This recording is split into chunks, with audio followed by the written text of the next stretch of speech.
everyone, welcome to Mastura classes. This is Sama Arif here, and today we are going to start our first chapter of class 8 Polity. So, our first chapter is all about the Indian Constitution. So, in this chapter, we are going to begin with football, a game many of you have probably heard of or even played. As the name suggests, this is a game that involves the players' feet according to the rules of football. If the ball touches the arm of any player except the goalkeeper, then this is considered a foul. So if players start holding the football in their hands and passing it around, then they are not playing football anymore. Similarly, other games such as hockey or cricket also have rules according to which they are played. Each of these rules helps define the game and helps us distinguish a game from another. So, in this chapter, we are going to we are going to read about the Indian constitutions. ठीक, so here we are begin our chapter with a football game. So as of you, many of you have heard of the game, of the name of the game, that is football. So it suggested that football is played by the foot, by the feet, right? So according to the rules of football, if the ball touches the arm of any player except the goalkeeper, then is a considered a b to be a fall, means कि fall means ये गलत हो गया, ठीक, right? So if the players start holding the football in their hands and passing it around except the passing with their feet, then it is not considered of football anymore. ठीक, similarly the other games such as hockey or cricket has also a rule according to which they are played. तो ये जो rules है, what they are doing, they are means कि they are distinguish one game from another. As these are fundamental to the game, we can also call them the constitutive rules of the game. Like these games, a society also has constitutive rules that make it what it is and differentiate it from other kinds of society. So अगर अब हम देखते हैं कि इस kind means कि ये जो games हैं इनके अपने अगर रूल है, अपने अपने जो रूल्स है, तो ये जो रूल्स क्या करती है, ये रूल्स डिस्टिंग्विश बिटवीन करती है from one game to another game. तो अगर हॉकी है तो वो हम हॉकी स्टिक से और बाय हैंड होल्डिंग हैंड से खेलते, और अगर क्रिकेट देखेंगे तो with bat ball and with our hands खेलते, वो हम फीट से नहीं खेल सकते हैं, राइट? तो यहाँ पे जो फुटबॉल है और यहाँ पे जो हॉकी एंड क्रिकेट है, they are quite different from each other, right? तो अब यहाँ पे क्या बोल रहे हैं, इसी तरीके से जो ये मीन्स कि रूल्स है, these are the fundamental rules of the game. तो इसको हम बोलते हैं constitutive rules of the game. इन्हीं गेम्स के जैसे जो हमारी जो सोसाइटी है उनको भी कॉन्स्टिट्यूटिव रूल्स होते हैं that make it what it is, means कि जो ये सोसाइटी ये क्या है और ये जो सोसाइटी ये दूसरी सोसाइटी से कैसे डिफरेंट है, राइट? तो इस चैप्टर में हम यही पढ़ेंगे, ये जो इंडियन कॉन्स्टिट्यूशन है वो कैसे आया, या जो इंडियन कॉन्स्टिट्यूशन है वो हमारे लिए कैसे फ़ायदेमंद है, ठीक. Why does a country need a constitution? एक कंट्री को ज़रूरत क्यों है कॉन्स्टिट्यूशन की, संविधान की क्यों ज़रूरत है, राइट? तो in 1934 the Indian National Congress made the demand for a constituent assembly. In 1934 में क्या होता है, जो इंडियन INC है वो एक डिमांड रखती है फॉर अ कॉन्स्टिट्यूएंट असेंबली की, वो एक डिमांड रखती है during the second world war. और वो कब रखती है, during the second world war. ठीक, this assertion for an independent constituent assembly formed only of Indians gained momentum, and this was convened in December 1946 में. ठीक, the photo on page 2 shows some members of the constituent assembly. तो second page पे एक photo है जिसमें वो members दिखाते हैं कॉन्स्टिट्यूएंट असेंबली के. Between December 1946 and November 1949 the constituent assembly drafted a constitution for independent India. तो बिटवीन December 1946 से लेकर एंड November 1949 तक जो द कॉन्स्टिट्यूएंट असेंबली जो है उन्होंने ड्राफ्ट किया a constitution for independent India, एक इंडिपेंडेंट इंडिया के लिए उन्होंने ड्राफ्ट क्या किया, एक constitution. Free to shape their destiny at last after 150 years of British rule, तो इन्होंने क्या किया, एक शेप बनाई, एक अपनी डेस्टिनी बनाई आफ्टर क्या 150 साल जो हुए थे British under the British rule को इंडिया को। तो उसके आफ्टर इंडिपेंडेंस उन्होंने क्या किया, उन्होंने 1946 से लेके 1949 के बीच में उन्होंने ड्राफ्ट किया एक कॉन्स्टिट्यूशन एक फ्रीली इंडिया के लिए। Constituent Assembly approaches this task with a great idealism that the freedom struggle and helped produce. You will read more about the work of the Constituent Assembly later in the chapter. So in this chapter you will learn about the Constituent Assembly. So today most countries in the world have a constitution. While all democratic countries are likely to have a constitution, it is not necessary that all countries that have a constitution are democratic. So today अगर हम देखें आजकल के इसमें हमारी जो दुनिया है, today most of the countries जो है उनके पास क्या है, constitution है, आईन है, संविधान है, right? While all democratic जो countries है are likely to have a constitution, ठीक, उनके पास क्या है, likely to have a constitution. It is not necessary कि हर किसी कंट्री के पास अगर कॉन्स्टिट्यूशन है तो वो क्या होगी, डेमोक्रेटिक होगी, right? The constitution serve several purpose. First it lays out certain ideals that form the basis of the kind of country that we as a citizen aspire to live in, right? Or put another way, a constitution tells us what the fundamental nature of our society is. जो constitution है उनके कुछ purposes होते हैं, मकसद होते हैं।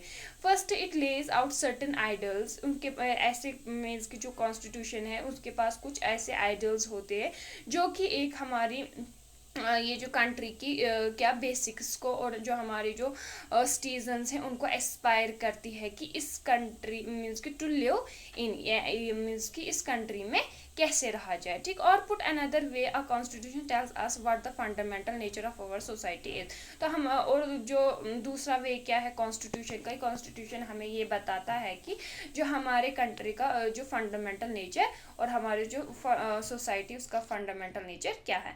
ए country is usually made up of different communities of people who share certain beliefs but may not necessarily agree on all issues. जो एक कंट्री है इज यूजुअली जो ये मेड अप होती है डिफरेंट कम्युनिटीज, मीन्स कि हमारे कम्युनिटी में एक ही काइंड ऑफ कम्युनिटी नहीं है। We in our country there are a lot of different communities of people, ठीक। A constitution helps serves as a set of rules and principles that all persons in a country can agree upon as the basis of the way in which they want the country to be governed.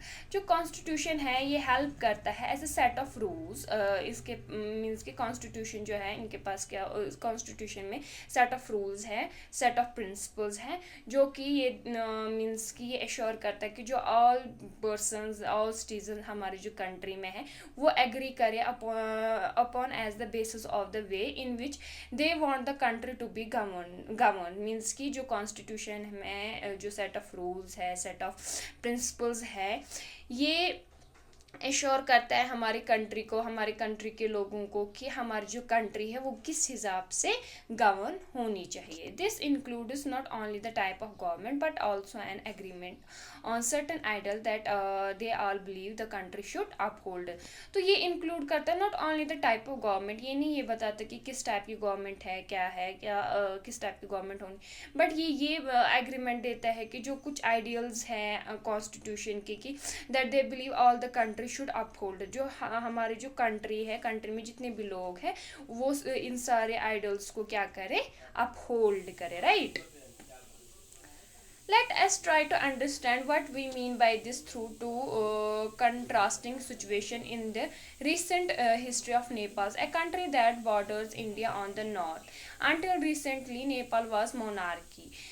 The previous constitution of Nepal, which had been adopted in 1990, reflected the fact that the final authority rested with the king. So let us in this chapter we will try to understand what we mean by this through two contrasting situation in the recent history में जो हुआ था नेपाल में, जो एक country that borders India on the north side से until recently अगर हम देखें, नेपाल जो है, Nepal was a monarchy, Nepal जो है उसमें कौन सा ये चल रहा था, मोनार्की सिस्टम, ठीक।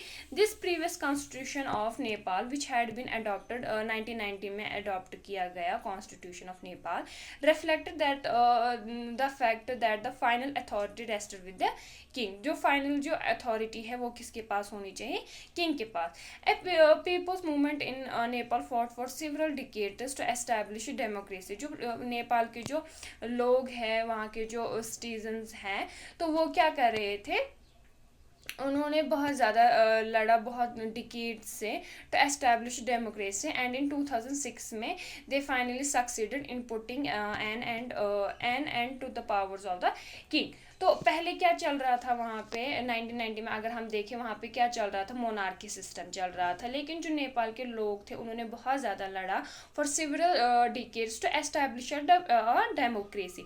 लेकिन 2006 में दे फाइनली सक्सीड, वो कामयाब हो गए इन पुटिंग एन मीन्स के डेमोक्रेसी को पुट करने में, और वहाँ पे जो किंग है उसकी जो पावर है वो ख़त्म करना। The people had to write a new constitution to establish Nepal as a democracy. जो वहाँ के लोग हैं उन्होंने क्या किया, एक जो कानून है, जो संविधान है वहाँ पे नए से लिखा, ठीक, to establish Nepal as a democracy. क्या एस्टैब्लिश करने के लिए कि जो नेपाल है now it is a democratic. The reason that they did not want to continue with the previous constitution is because it did not reflect the ideals of the country that they want Nepal to be and that they have fought for। जो reason था, जो वो जो previous constitution था उनका, जो previous संविधान था, वो उसको कंटिन्यू क्यों नहीं करना चाहते थे, बिकॉज जो उनके उस कॉन्स्टिट्यूशंस के जो आइडियल्स थे वो क्वाइट डिफरेंट थे उस कंट्री के लोगों से। वो कंट्री, वो जो नेपाल है उस, वो उनके जो लोग थे, नेपाल के जो लोग थे, वो ये नहीं चाहते थे कि जो हमारी कंट्री है, जो हमारी कंट्री है वो इस वाले प्रीवियस कॉन्स्टिट्यूशन के आइडल्स पे क्या करे, गवर्न हो और काम करे। नहीं, वो ये चाहते थे कि जिसके लिए हमने लड़ा है, हमारा जो नेपाल है वो बिल्कुल वैसा ही हो। As in the game of football in which are change in the constitution rules will change the game all together. अब अगर फुटबॉल के, जैसे कि फुटबॉल के गेम में अगर चेंज करें हम कॉन्स्टिट्यूटिव रूल्स में, तो वो सारे गेम में क्या होती है, चेंज आती है। Nepal by moving from a monarchy to a democratic government needs to change all it constitutive rules in order to usher in a new society.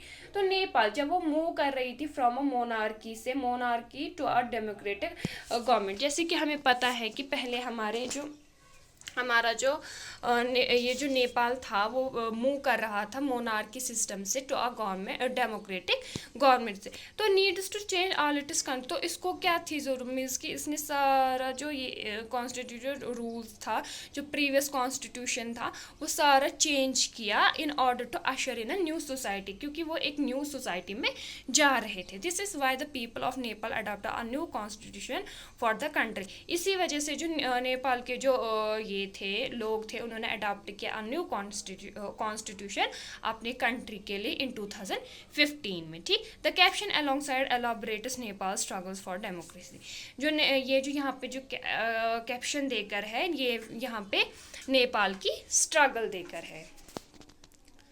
The second important purpose of a constitution is to define the nature of a country political system. For example, Nepal's earlier constitution stated that the country was to be ruled by the king and his councils of ministers. तो पहले अगर हम देखें second purpose क्या है हमारे जो constitution का, ये डिफाइन करता है नेचर ऑफ अ कंट्री और nature of a country of political system. Means कि जो हमारा, जिस हिसाब से हमारा जो कॉन्स्टिट्यूशन होगा उस हिसाब से वो जो हमारी जो कंट्री होगी वो एक तो गवर्न होती है, और इस हिसाब से वो क्या डिफाइन करता है, हमारा जो कॉन्स्टिट्यूशन है वो डिफाइन करता है हमारे जो कंट्री है उसका पॉलिटिकल सिस्टम कैसा है। जैसे कि अगर यहाँ पर देखें फॉर एग्जांपल नेपाल की हम देखें, अर्लियर कॉन्स्टिट्यूशन जो स्टेट करता था वो क्या यहाँ पे दर्शाता था, that the country was to be ruled, जो कंट्री है वो रूल्ड होगी अकॉर्डिंग टू द किंग और उसके काउंसिल्स ऑफ मिनिस्टर्स के, ठीक। In countries that have adopt a democratic form of government और polity, the constitution plays a crucial role in laying out certain important guidance that govern decision making within the society. Now अब जब वहाँ पे democratic government आई थी, जब उन्होंने democracy establish की थी उस कंट्री में, तो डेमोक्रेटिक फॉर्म ऑफ गवर्नमेंट और पॉलिटी हम कहें, जो कॉन्स्टिट्यूशन है वो प्ले करता है crucial role in laying out certain important guidelines. तो वहाँ पे जो कॉन्स्टिट्यूशन है वो एक इम्पॉर्टेंट गाइडलाइंस देते हैं, और ये इम्पॉर्टेंट सर्टन कुछ गाइडलाइंस थे जो गवर्न करता है decision making within this society. In a democracy we choose our leader so that they can exercise power responsibly on our behalf. तो अगर हम democracy, in simple words democracy क्या होता है, हम जो डेमोक्रेसी होता है वो चूज़ आवर लीडर्स। तो इसमें हम चूज़ करते हैं लीडर्स, हम अपने लीडर्स को खुद चुनते हैं, जो so that they can exercise power responsibly on our behalf. तो जो इसमें क्या होता है, जो ये हमारे जो लीडर्स होते हैं इसमें दे कैन एक्सरसाइज पावर, वो पावर को एक्सरसाइज करते हैं रिस्पॉन्सिबली, बड़ी ही जिम्मेदारी से ऑन बिहाफ ऑफ अस, हमारे workers. However, there is always the possibility that these leaders might misuse their authority and the constitution usually provides safeguards against this. However, तो ऐसा क्या होता है, यूजुअली क्या होता है, there is always the possibility, हमेशा हर किसी चीज़ में एक possibility तो ज़रूर होती है कि जो ये लीडर्स होते हैं वो अपनी अथॉरिटी का, वो अपने पावर्स का क्या करते हैं, मिसयूज़, गलत यूज़ करते हैं। लेकिन जो कॉन्स्टिट्यूशन है यूजुअली प्रोवाइड करते हैं सेफ गार्ड अगेंस्ट दिस, क्योंकि जब कोई लीडर, हमारे जो लीडर है, जब वो क्या करते हैं, मिसयूज़ करते हैं पावर का, लेकिन जो कॉन्स्टिट्यूशन है दे आर अबोव, ठीक, वो उन लीडर से भी ज़्यादा ऊपर है, राइट। तो इससे क्या होता है कि जो हमारा जो कॉन्स्टिट्यूशन है वो प्रोवाइड करता है सेफ गार्ड गाइडलाइंस कुछ अगेंस्ट दिस, इसके against this misuse of authority can result in gross injustice and demonstrated in the classroom situation below। जो ये नीचे सिचुएशन देकर है you will red by yourself, you will understand कि कैसे misuse होता है। In democratic society, the constitution often lays down down rules that guard against this misuse of authority by our political leaders।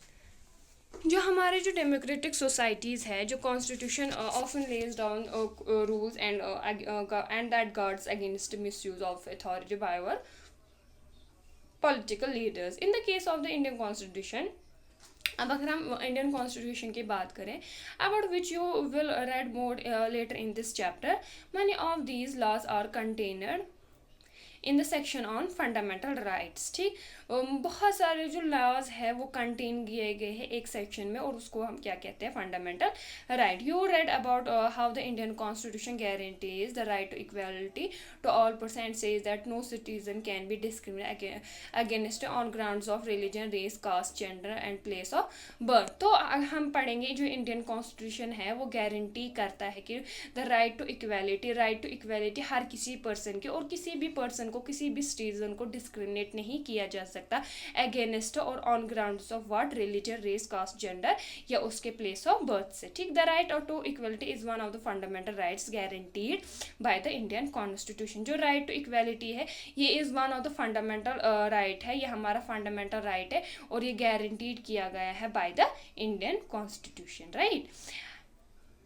Another important function that a constitution plays in a democracy is to assure that a dominant group does not use its power against other less powerful people or groups. The storyboard below demonstrates one such situation in the classroom।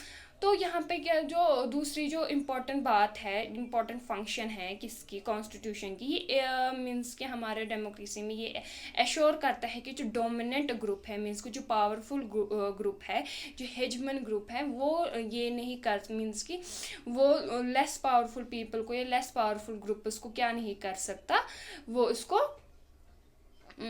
हाँ, वो इसके ऊपर अपना dominant, अपना power नहीं दिखा सकता है, right. Such unhealthy situation can occur in democratic societies too, where a majority can constantly enforce decisions that exclude minorities and go against their interests. As the above storyboard illustrates, every society is prone to this tyranny of the majority. The constitution usually contains rules that ensure that minorities are not excluded from anything that is routinely available to the majority. Another reason why we have a constitution is precisely to prevent this tyranny or domination by the majority of a minority. This can refer to one community dominating another, that is inter-community domination, or members of one community dominating others within the same community, that is intra-community domination. देखो क्या होता है, सच unhealthy situation can occur हमारे democratic society में हो जाते हैं, जहाँ पर जो मेजॉरिटी जो कॉन्स्टिट्यूंसली क्या करती है, एनफोर्स करती है अपने डिसीजंस को, अपने लॉज को इस पे, राइट, अपने इंटरेस्ट को अगेंस्ट लेस पावर या लेस ये जो ग्रुप ऑफ पीपल्स है उन पे. अब अगर हम जो ऊपर वाला जो स्टोरी बोर्ड है ये you can red by your self, जो इसमें क्या होता है, जो टायरनी मीन्स की तानाशाही जो करते हैं ऑफ द मेजॉरिटी जो पीपल हैं, वो कम लेस मेजॉरिटी जो पीपल पे क्या करते हैं, अपनी टायरनी दिखाते, डोमिनेशन दिखाते. जो कॉन्स्टिट्यूशन है ये यूजुअली कंटेन करता है ऐसी कुछ रूल्स दैट एंश्योर दैट जो माइनॉरिटीज़ है are not excluded from anything, means कि वो एक्सक्लूड नहीं है from anything that is routinely available to the majority. देखो अनदर रीज़न अगर हम देखें, जो कॉन्स्टिट्यूशन है वो प्रिवेंट करता है टायरनी को. टायरनी मीन्स की तानाशाही, अपनी ही मनमानी करना. वो अपनी मनमानी कौन करता है, जो कि मीन्स की मेजॉरिटी में आते हैं, मेजॉरिटी ऑफ द ग्रुप्स आते हैं, मीन्स की जिनके पास बहुत ज़्यादा पावर होते हैं, वो क्या करते हैं, टायरनी करते, डोमिनेशन करते हैं किस पे, माइनॉरिटी पे, जो लेस माइनॉरिटी होती है. तो इस ये क्या रेफर करता है, टू वन कम्युनिटी, जो एक कम्युनिटी है वो डोमिनेटिंग करती है अनदर कम्युनिटी को, उसको बोलते हैं हम इंटर कम्युनिटी डोमिनेशन. मीन्स कि एक जो कम्युनिटी है वो डोमिनेट करती है दूसरी ये कम्युनिटी को, उसको बोलते हैं हम इंटर कम्युनिटी. और मेंबर्स ऑफ वन कम्युनिटी, अब अगर एक मेंबर होता है one community dominating others with in the same community, और अब अगर वो सेम कम्युनिटी पे क्या करता है, डोमिनेट करता है, उसको हम बोलते हैं intra community domination, right. The third significant reason why we need a constitution is to save us from ourselves. अब third significant अगर reason हम देखें, हमें constitution क्यों ज़रूरत है, is to save us from ourselves, means कि हमें खुद से ही खुद को बचाना. This may sound strange, but what is meant by this is that we might at times feel strongly about an issue that might go against our larger interest, and the constitution helps us guard against this. अब अगर ये सुनने में बहुत ज़्यादा अजीब लग रहा होगा कि खुद से खुद को ही प्रोटेक्ट करना, this is very strange to sound, right.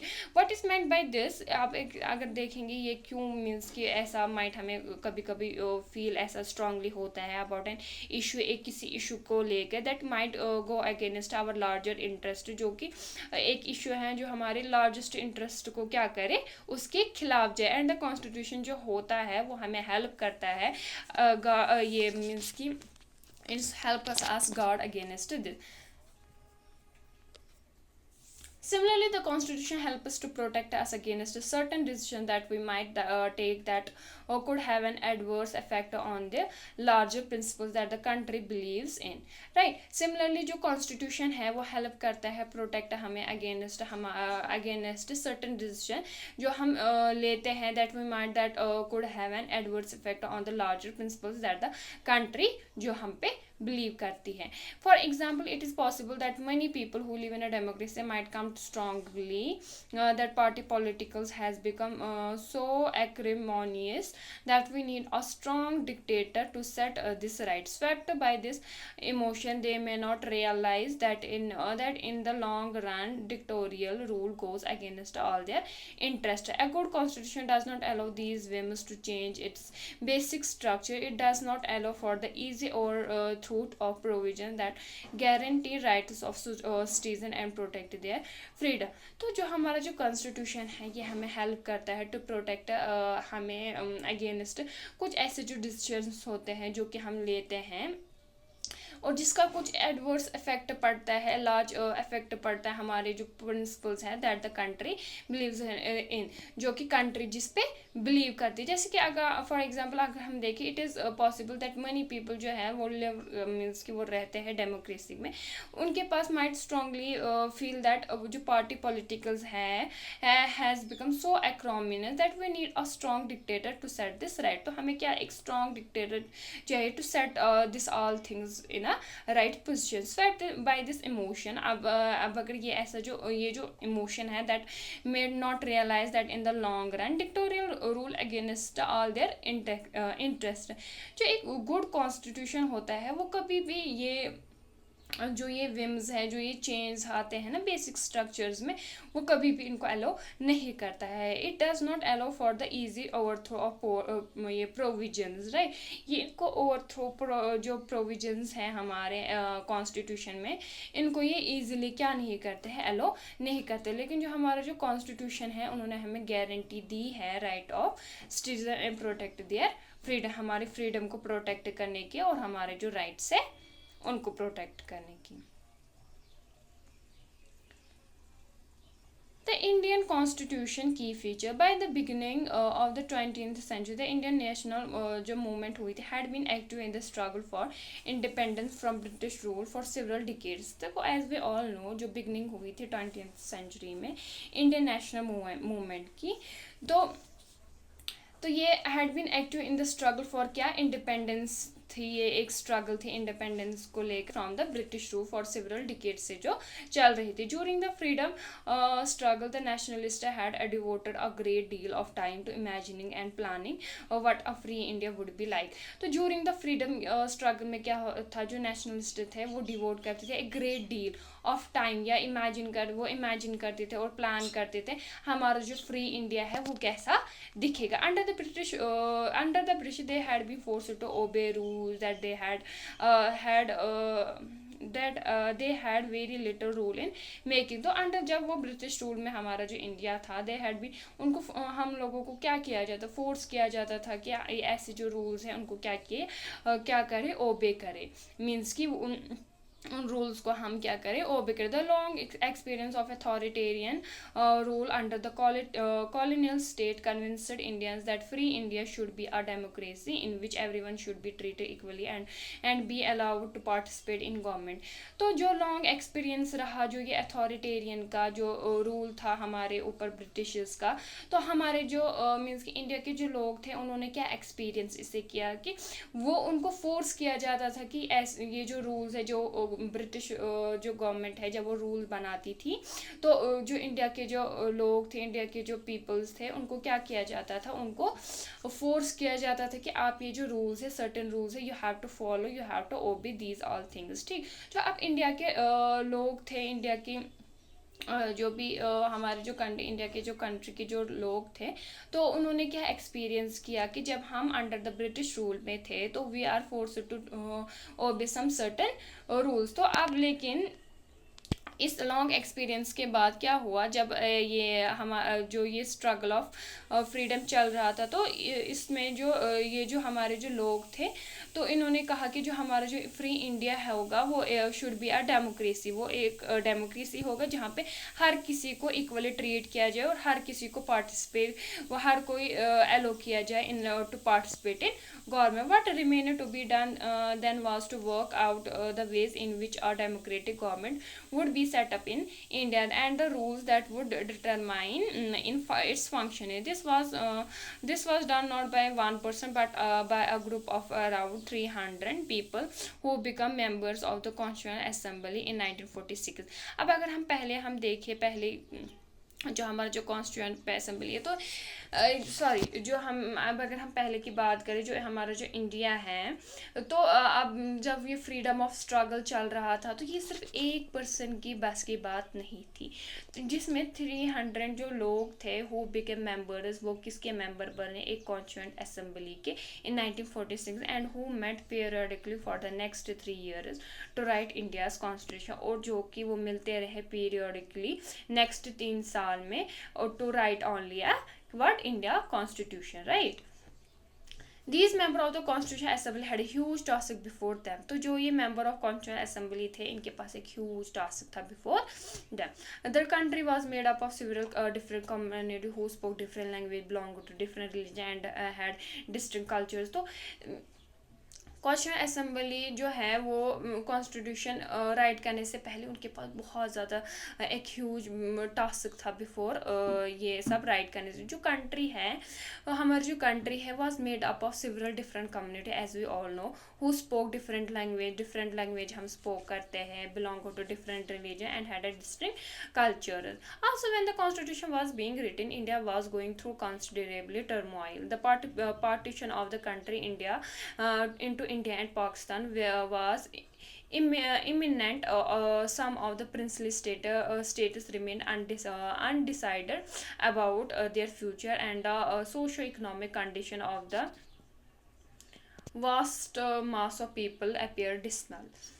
तो जो हमारा जो कॉन्स्टिट्यूशन था वाज बीइंग रिटन, वो व्हेन द कॉन्स्टिट्यूशन जब वो लिखा जा रहा था, India was going through a constitute turmoil. जो इंडिया है वो एक पार्टीशन में तब्दील हुआ, और उस पार्टीशन को क्या कहते हैं, इंडिया एंड पाकिस्तान। ठीक, सम ऑफ द जो प्रिंसली स्टेट्स थे remain undecided about their future and the socio economic condition of the vast mass of people. तो जो इसमें कुछ प्रिंसली स्टेट्स थे वो अनडिसाइडेड ही रहे अपने फ्यूचर को लेकर और सोशो इकोनॉमिक की जो कंडीशन है उसको लेके, क्योंकि उस प्रिंसली स्टेट में क्या है, मास ऑफ जो पीपल हैं वो वहाँ पे appear dismal.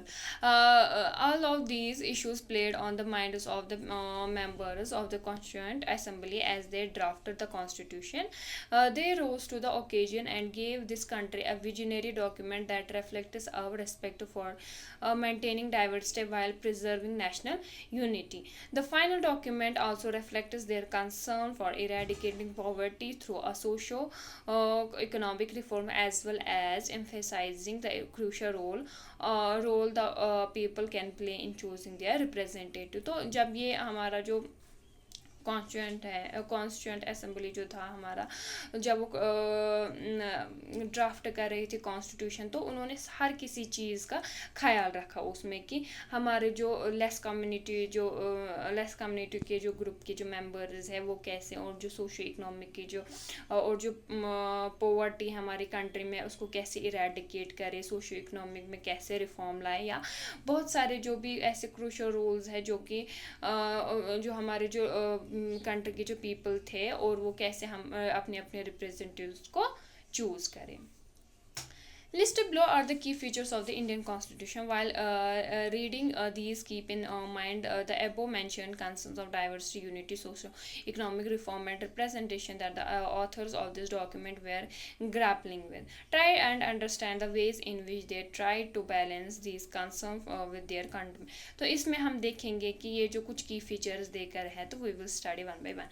Federalism. This refers to the existence of more than one level of government in the country. तो फेडरलिज्म क्या रेफर करता है, ये एक एग्जिस्टेंस ऑफ मीन्स कि ये one level of government in the more than one level of government, एक level of government से ज़्यादा more than one level of government को क्या करता है इन द कंट्री में एग्जिस्ट है. In India we have government is at the state level at the centre. तो हमारे जो इंडिया में है, हमारी इंडिया में क्या है, फेडरलिज्म. देखो हमारा पंचायती राज है, is the third tier of government, and you have read about this in the class. Previous class में हमने ये पढ़ा है. We look at the functioning of the state government in your class. This book and this year we will read more about the central government. तो इसमें हम क्या central government के बारे में ही पढ़ेंगे. जो फेडरलिज्म है ये रेफर करता है existence of more than one level of government, means कि एक गवर्नमेंट से ज़्यादा गवर्नमेंट है. The vast number of communities in India meant that a system of government needed to be devised that did not involve only persons sitting in the capital city of New Delhi and making decision for everyone. तो इसमें क्या होता है, जो vast number जो communities हैं हमारी India के, meant that a system of government जो है वो needed is to be needed devised that did not involve only person sitting in the capital city और New Delhi to and making decisions for everyone. Instead it was important to have another level of government in the state so that decision could be made for the particular area. Instead of what, it is important to have another level of government in the state जो कि decisions ले could be made for that a particular area, उस particular area के लिए, right. While each state in India enjoys autonomy in exercising power on certain issues. तो हमारा जो हर कोई स्टेट है हमारे इंडिया का वो एंजॉय करते हैं एक ऑटोनॉमी, ठीक है, एक autonomous nature in exercising power on certain issue. तो वो एक्सरसाइज करते हैं पावर कुछ सर्टेन इशूज पे. Subjects of national concern require that all these states follow the laws of the central government. तो जो नेशनल के जो सब्जेक्ट्स है, जो भी सारे स्टेट्स हैं वो फॉलो करते हैं सेंट्रल गवर्नमेंट की क्या laws rule. The constitution contains list that details the issues that each tier of government can make laws on. जो कॉन्स्टिट्यूशन है ये एश्योर करता है कि हर किस जो that each tier of government का हर कोई एक टायर वो अपने अकॉर्डिंगली क्या बना सकता है, लॉ बना सकते हैं. In addition the constitution also specifies where each tier of government can get the money from for the work that it does. तो इसके बरकस एडिशन में अगर हम देखें जो कॉन्स्टिट्यूशन है ये ऑल्सो स्पेसिफाई करता है कि ईच टायर जो है हमारी गवर्नमेंट का वो जो भी टास्क करे, जो भी वर्क करे, जो भी रूल जो उसमें पैसा खर्च हो वो भी वो जो कॉन्स्टिट्यूशन है वो क्या एश्योर करता है कि वो भी मिला जाएगा उनको. Under federalism the states are not merely agents of the federal government but draw their authority from the constitution as well all persons in India are governed by laws and policy made by each of these levels of government. तो अब तक हमने क्या समझा कि जो हमारा जो कॉन्स्टिट्यूशन है ये एक लॉ बुक है, रूल्स की बुक है, प्रिंसिपल्स की बुक है, जिससे हमारा इंडिया जो है गवर्न होता है बाय लॉज से, पॉलिसीज से जो भी मेड की जाती है by these levels of government. Parliamentary form of government. The different tiers of government that you just read about consists of representatives who are elected by the people, your class.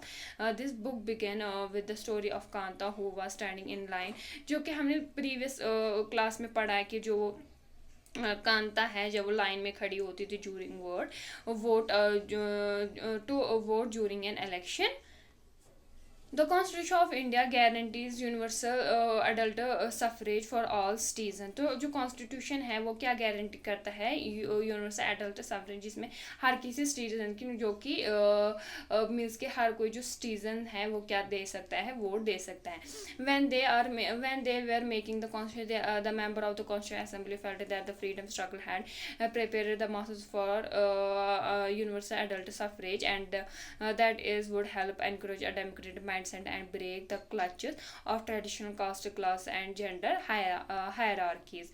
तो जब constitution बन रहा था, जब उसको लिखा जा रहा था, जो कॉन्स्टिट्यूशन असेंबली के जो मेंबर्स थे उन्होंने ये महसूस किया कि जो हम जब फ्रीडम स्ट्रगल के दौरान जब उनको मीन्स कि उन्होंने जब वो एक्सपीरियंस किया था 150 ईयर्स में कि जब हमें कितना ज़्यादा फोर्स किया जाता था कि हमें ब्रिटिश की गवर्नमेंट के जो रूल्स को है वो ओबे करना चाहिए. तो अब इन्होंने क्या किया था अपने कॉन्स्टिट्यूशन में यूनिवर्सल एडल्ट सफरेज के अकॉर्डिंगली उन्होंने क्या किया था, इन्होंने बोला था कि हमें सारे जो ये रूल्स है वो ब्रेक करने हैं उनके, और जो भी हमारा जो इंडिया के जो यूथ है वो क्या कर सकते हैं, whether it is a boy और a girl, women and man, तो हर कोई क्या ये यूनिवर्सल एडल्ट सफरेज के ज़रिए क्या कर सकता है, वोट डाल सकता है. This means that the people of India have a direct rule in electing their representative. तो इसका मतलब है कि जो इंडिया के जो लोग हैं वो डायरेक्ट रूल कर सकते हैं अपने रिप्रेजेंटेटिव को इलेक्ट करने में. Also every citizen of the जो कंट्री के respect of his her social background, तो कोई भी उसका सोशल बैकग्राउंड कुछ भी क्यों ना हो तो लेकिन वो क्या कर सकते हैं, और ये वोट कर सकते हैं. Separation of powers. According to the Constitution, there are 3 organs of government. Constitution के according 3 governments के क्या है organ. These are the legislature, the executive and the judiciary. तो क्या है legislature, the executive and the judiciary. The legislature refers to our elected representative. जो legislature है वो refer करता है हमारे elected representative जिनको हम elect करते हैं. The executive is a smaller group of people who are responsible for implementing laws and running the government. तो executive एक smaller group होता है जिसमें जो लोग होते हैं वो रिस्पॉन्सिबल होते हैं इम्प्लीमेंट करने के लिए लॉ और रन करने के लिए government. The judiciary of which you will read more in unit 3. Judiciary के बारे में हम 3rd यूनिट में पढ़ेंगे इसी बुक में. Refers to the system of courts in this country. तो ये क्या रेफर करता है, to the system of courts, हमारी जो कंट्री में जो कोर्ट है वो ये जुडिशरी है वो इसी सिस्टम में रेफर करते हैं।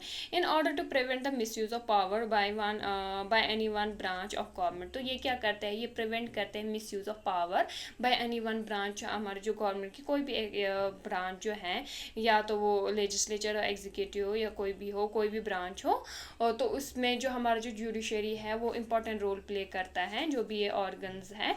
अब अगर किसी भी ऑर्गन ने कोई भी पावर का मिसयूज किया तो by the judiciary they will be punished.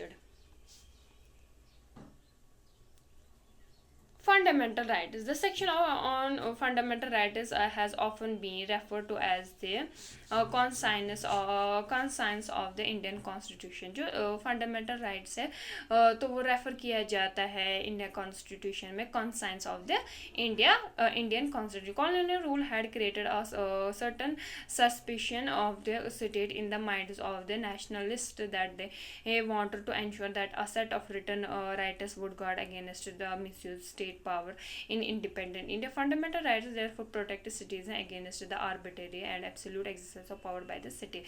The Constitution thus guarantees the rights of individual against the state as well as against other individuals.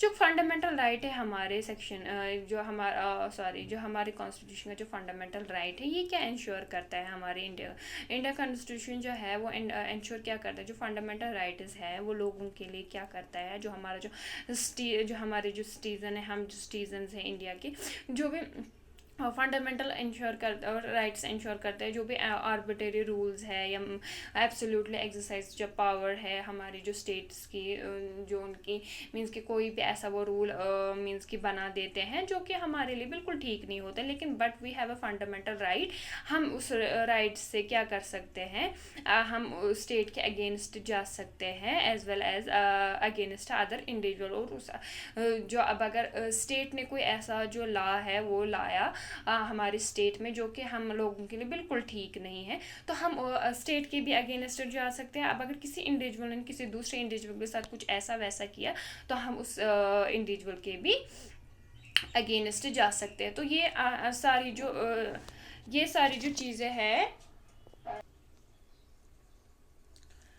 moreover, the various minorities communities also expresses the need for the constitution to include rights that would protect their group. जो भी various moreover जो various communities थे उन्होंने भी express किया कि हमें किसकी ज़रूरत है constitution की to include rights that would protect their group, जो कि उनके groups को क्या करे, protect करे। The constitution therefore also guarantees the rights of minority against the majority.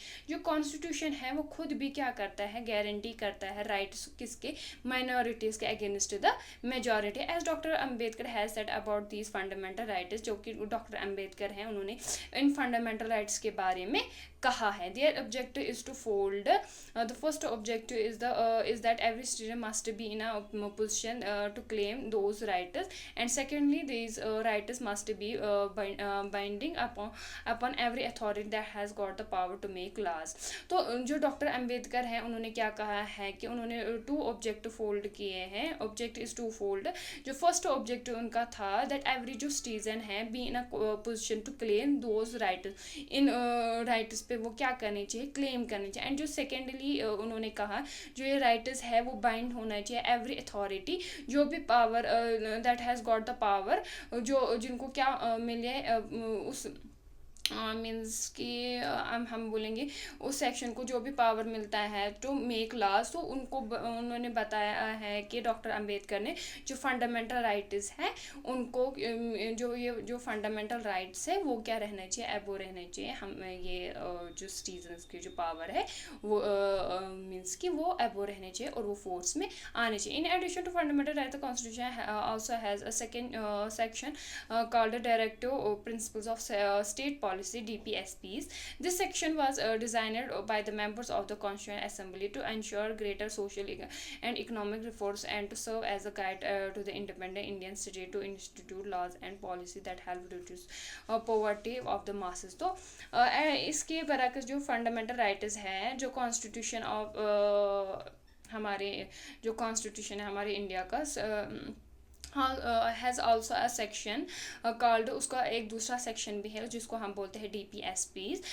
This section was designed by the members of, ये भी जो सेक्शन है ये किसने डिज़ाइन किया था, constituent assembly, to ensure greater social and economic reforms, तो social और इकोनॉमिक रिफॉर्म्स कैसे आए, and to serve as a guide to the independent Indian state to institute laws and policies, जो लॉज इंस्टीट्यूट करते हैं policies को, और guide करे हमारे इंडिपेंडेंट इंडियन स्टेट को, और हेल्प करे रिड्यूस करने में poverty of the masses, right? Secularism. A secular state is one in which the state does not officially promote any one religion as the state religion. We will read more about this in the following chapter. तो following chapter में हम secularism के बारे में पढ़ेंगे, लेकिन तो अभी यहाँ पे जो बोल रहे हैं secularism क्या है, ये secular जो state होती है in which जो स्टेट है वो ऑफिशियली प्रमोट नहीं कर सकती है किसी भी एक रिलीजन को. जो सेकुलरिज्म का मतलब है कि state is free from religion, right. You now understand the ways in which countries history often determines the kind of constitution that a country adopts for itself. तो अब आप लोगों को थोड़ा सा कुछ आइडिया आया होगा कि हमारी जो कंट्री है, हमारी जो कंट्री की जो हिस्ट्री है, उन्होंने किस किस काइंड की जो कॉन्स्टिट्यूशन है हमारी कंट्री में अडॉप्ट किए हैं खुद से. The Constitution plays a crucial role in laying out the ideals that we would like all citizens of the country to adhere to, including the representative that we elect to rule us. Just like in the game of football, a change constitution rules will affect the game. Indian Constitution has been amended over the years to reflect the new concerns of the polity. Often a major change in the Constitution means a change in the fundamental nature of the country. तो अब हम अगर देखेंगे in short, अगर हम बोलें यहाँ पे जो कॉन्स्टिट्यूशन है वो बहुत ही ज़्यादा क्रूशियल रोल जो है वो प्ले करता है हमारे सिटीजन्स को, आइडियल्स को लेकर, या हमारे जो कंट्री है उनके जो रिप्रेजेंटेटिव्स है वो कैसे इलेक्ट किए जाए, कौन सी जो हमारा जो कॉन्स्टिट्यूशन है वो कैसे कैसे वो रूल्स को या हमारी जो हमारे जो गवर्नमेंट को कैसे गवर्न करते हैं. अब अगर हमने देखा जो फॉर एग्जांपल जो हमने छोटी सी मिसाल ली थी यहाँ पे फुटबॉल गेम की, तो जो उसके जो कॉन्स्टिट्यूशन जो रूल है जब वो विल इफेक्ट द गेम, वो पूरे गेम को क्या करते हैं, इफेक्ट करते हैं. इसी तरीके से जो इंडियन कॉन्स्टिट्यूशन है वो हमारे जब वो अमेंड होती है over the years to reflect and new concerns of the polity, तो जब हमारा जो कॉन्स्टिट्यूशन है वो अमेंड होती है, जब उसमें कुछ चेंजेस आते हैं तो वो हमारे पूरे जो कॉन्स्टिट्यूशन को क्या करता है वो चेंज कर देता है और हमारे पूरे कंट्री पे उसका असर पड़ता है, राइट. जो अब हमने अगर देखा in case of Nepal and how it needed to adopt a new constitution after it become a जो कि उनका जो वो प्रीवियस कॉन्स्टिट्यूशन था, ओल्ड जो कॉन्स्टिट्यूशन था वो अकॉर्डिंगली किंग के उससे और उसके जो उसके किंग है और जो उसके काउंसिल मिनिस्टर है उसके अकॉर्डिंगली चल रहा था, लेकिन वो ऐसा नहीं चाहते थे. क्यों? क्योंकि जो उनके जो नेपाल के जो कंट्री के जो नेपाल के जो पीपल थे वो उनका जो आइडियल था वो कुछ अलग था एज कम्पेयर टू जो वो किंग अपने आइडियल्स को ला रहा था. तो इन्होंने कैसे अडॉप्ट किया और कैसे चेंज किया अपना जो कॉन्स्टिट्यूशन है जब वो एक डेमोक्रेटिक बन गए. तो यही सारी जो चीज़ें हैं, एक जो कॉन्स्टिट्यूशन है अब हमने उसको आउटलाइन किस हिसाब से किया. जो कॉन्स्टिट्यूशन जो हमारा है, जो हमारा आइन है, जो हमारा संविधान है, तो ये मीन्स कि it's set of rule, set of अब हम इस कॉन्स्टिट्यूशन की जो बुक है उसको हम कह सकते हैं कि जो कॉन्स्टिट्यूशन है वो सेट ऑफ रूल्स है, प्रिंसिपल है, जिसकी वजह से एक जो गवर्नमेंट है वो गवर्न होती है हमारे कंट्री की, जिसकी वजह से हमारी जो पूरी कंट्री है वो गवर्न हो रही है, वो चल रही है, right. So here your chapter ends. Thanks for watching.